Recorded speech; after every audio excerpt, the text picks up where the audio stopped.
practice the art of vagueness on subjects that make you feel negative emotion and the art of specifics on subjects that do make you feel good, you will have figured deliberate creation out precisely, because that really is all there is to it.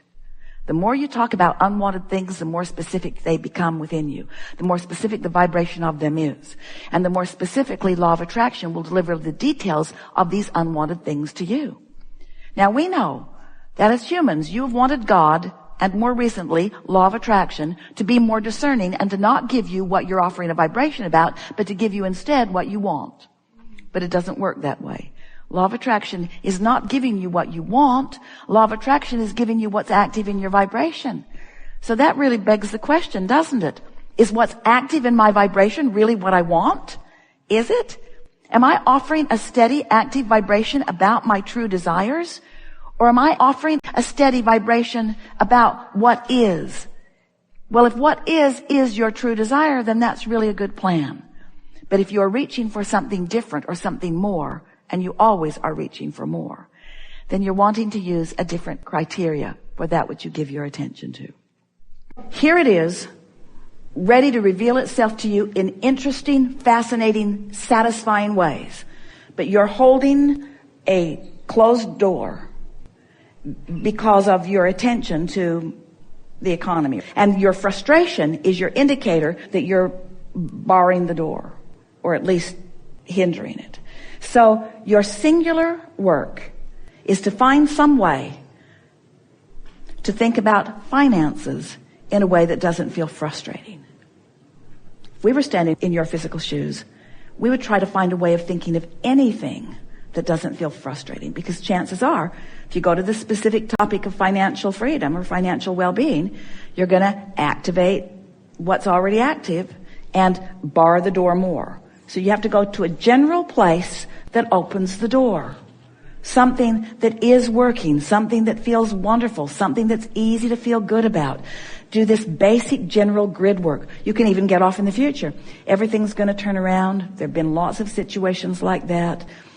Often after a big bust, there's a big boom. Things always work out. There are enough of us that are resourceful enough. Now we're on the topic, but we're being more general. Or you could leave that topic altogether. There's much more to well-being than finances, although finances do play a big part of it. And so that might be difficult for you to detach yourself from that. But just find some way to get general about something. It's a beautiful day. The sun came up this morning. You have no idea how important that was. And yet it's rarely something that you focus upon. And have you looked outside today in this magnificent city?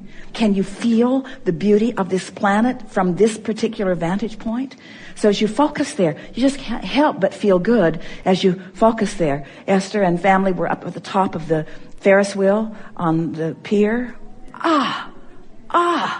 Kate said, I can see the curvature of the earth. How can you not feel good in a moment like that? How can you not feel good? That's grid work. That's grid work.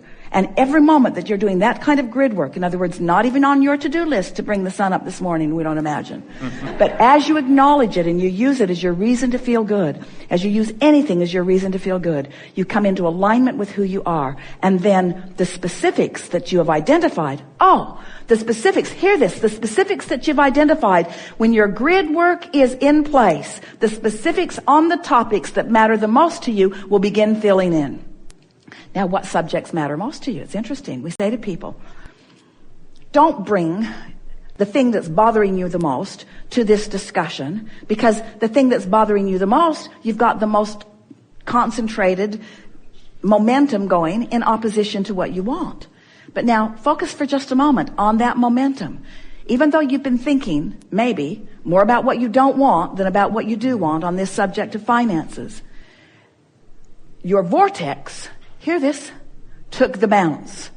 So what you do want is huge, even though you're vibrationally not in the vicinity of it. Are you following? And now you're focused upon the beautiful day. Now you're focused upon the well-being of this day. Now you've got nothing activated in you, or now you're meditating. What's going to happen? What momentum is going to fill in the things that matter most to you? An idea will come. An idea will come. An idea that will come that will flash you with such enthusiasm that you will know the rightness of that idea.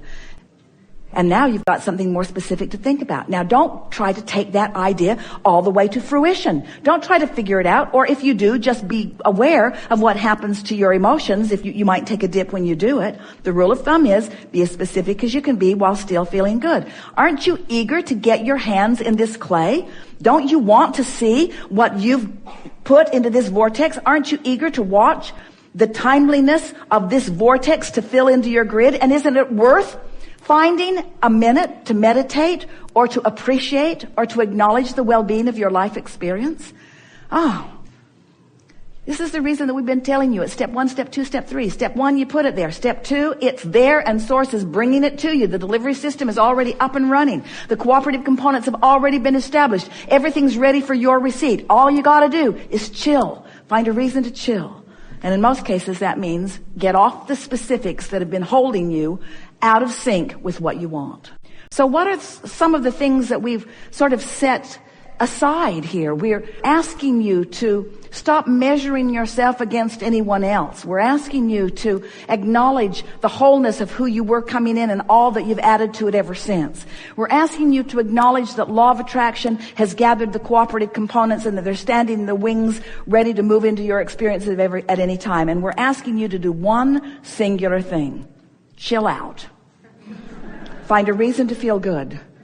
Don't use verbiage that makes you feel overwhelmed. Don't make it bigger than you are. Make it in the wings. Make yourself ready. Make it ready for you. Make you ready for it. Acknowledge its loving content. Acknowledge your worthy relationship with it. You don't have to consider what everybody else wants. You only have to consider what you've got in your vortex. And you don't even have to consider what's in your vortex. Now we want you to only consider what you're doing vibrationally with your grid, which lets it in. We've been telling you for a while, you've done enough sifting and sorting, and you've put enough in your vortex to keep yourself busy for 20 or 30 lifetimes. So what's it all about, Abraham? Why am I here? I came, I filled up my vortex, now what do you want me to do? And we say, we want you to have a good moment right now. We want you to have a good moment right now. We want you to have a good moment right now. What's it for? What is life all about? Well, it's this triad of intentions of freedom and growth and joy. The basis of your life is freedom. The intense desire of your life, the goal of your life is joy. Then everything else just falls right into place. You cannot cease expansion. But you can have all kinds of expansion while you hold yourself away from the joy, you see. And so you've been listening to us talking all day about the balancing of energy. Yes. And it's easy to understand in and out, in and out, in and out. In other words, focusing on something which attracts the energy to flow toward it. Mm-hmm. So the thing that hinders most people is a shortage awareness. And it's usually shortage of time, shortage of money, shortage of knowledge, shortage of something that I want, something that I believe I need before I can feel better. So a conversation like we've had all day here today will go a long way in soothing that shortage consciousness, because you come to understand as you integrate what you've been hearing here that there's a steady stream that's flowing to you, a stream of abundance, a stream of clarity, a stream of helpfulness, a stream of good ideas. In other words, there's no ending of that stream flowing. You've just got to figure out how to stop the stifling or stop the hindering of the stream. So that's why we offer processes like the placemat process. It's why we offer the most recent process that we've offered, which actually is integrated into every other process that we've ever offered, is the process of going general. And it just means backing up from my attention to whatever it is that's stifling the flow. Can you think of any valid or justified shortage? In light of what we've been talking about today and the way you're feeling as a result of the conversation that you've been participating in, we're talking to all of you. Doesn't shortage right now seem like something that maybe used to matter but doesn't now apply? When you accept this stream and your ability to tune into it, isn't shortage a flawed premise? Isn't it a misunderstanding? Isn't it a self-deprivation? Isn't it something that I could do something about right here and now? So when you have so many things on your plate, meaning so much to do and only so many hours to do it, then what's the remedy? Well, the remedy is to take some things off your plate. But you can't do that because you've already parlayed your life up to that. So another remedy would be to get more to help you. Well, that's not really the answer either, because they can't come until your vibration gets into the place of alignment that allows the right ones to come. So what is a viable answer if you've got too much on your plate? Too much on my plate. What are you reaching for in order to bring it into balance? You want more leverage. You want more clarity. You want more agility. You want more resources. You want more assistance. You want more help. And where do you get that? That's the question that we must put at the basis of this. Where do I get the help that's going to help me deal with the too much that I've got on my plate? Where do I get it? And we say, well, it's going to come in lots of places, and it's going to come through lots of people, and it's going to come with lots of ideas, but it's going to come from that flow. We haven't talked about this here today, but this is the place for us to talk about it. So life causes you to put into your vortex all of the things that you want. And then they start flowing and you get too much on your plate because you want them before you're up to speed with them. We had a sort of conversation about that with our friend earlier about that. When your desire is really, really strong, you'll summon stuff. But when your desire is strong and you're not in alignment with that desire, the stuff you summon is a bumpy ride.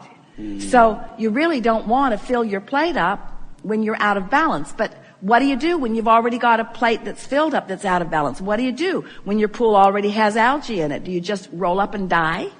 Do you just withdraw from life experience? Or do you move forward towards some solution? Once you have mastered this understanding that you can control the way you feel because you have the power to focus, and then you practice yourself into steady, chronic alignment, and then the universe shows you that only what is wanted is flowing to you. And if there is something that is a bit off, you don't freak out about it. You just take us another step one moment, and you maintain your balance regardless of it. That's what unconditional love is. Alignment regardless of the condition. You have to start with a decision that you want to feel good. If that's the premise, if you've started with that decision that you want to feel good, then what that means is, what you're saying is, I want to feel good, and I understand I can't feel good unless I'm really blended with all that I am.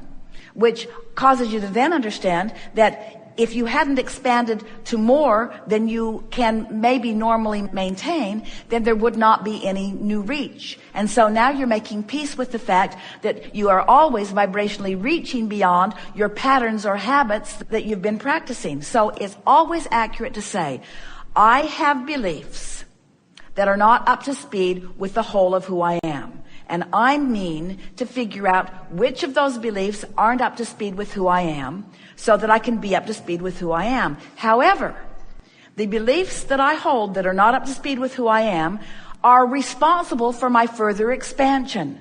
So I'm embracing all of these beliefs, positive ones and negative ones, because expansion matters so much to me. If I didn't have the ability to know what I don't want, I wouldn't have the ability to know what I do want. So I'm not looking for perfection here. I'm just looking for steady things to help me continue to expand, and constant awareness and desire to feel good, which keeps me moving in the direction of the expansion that I've made. And it is my powerful intent to live happily ever after in that way. And if somebody else has the benefit of being up close to me and figuring it out based upon the powerful example that I'm offering, then I am really fulfilling my purpose for being. But I was not born to be an example for them. I was born to be the joyful creator that I am. This is something that we really, really, really want you to hear, because it gets off pretty easily in the moment that you're trying to mentor someone that you really care about. And it gets back on track really fast when you understand that they can't miss anyway. Nobody's going to miss this. Everybody's having expansion. Everybody's putting stuff in their vortex. Everybody's going to eventually come into alignment with it, you see. This is a universe of attraction, and there is no exclusion. There's no pushing anything away. What you give your attention to, you're calling to you. And of course you know that, but it was the perfect juxtaposition of that comment, because attention to it is the invitation of it. Yeah. That's why we say, and we really mean, you can't get to the bottom of something. You can't get to the bottom of what's bothering you, because your attention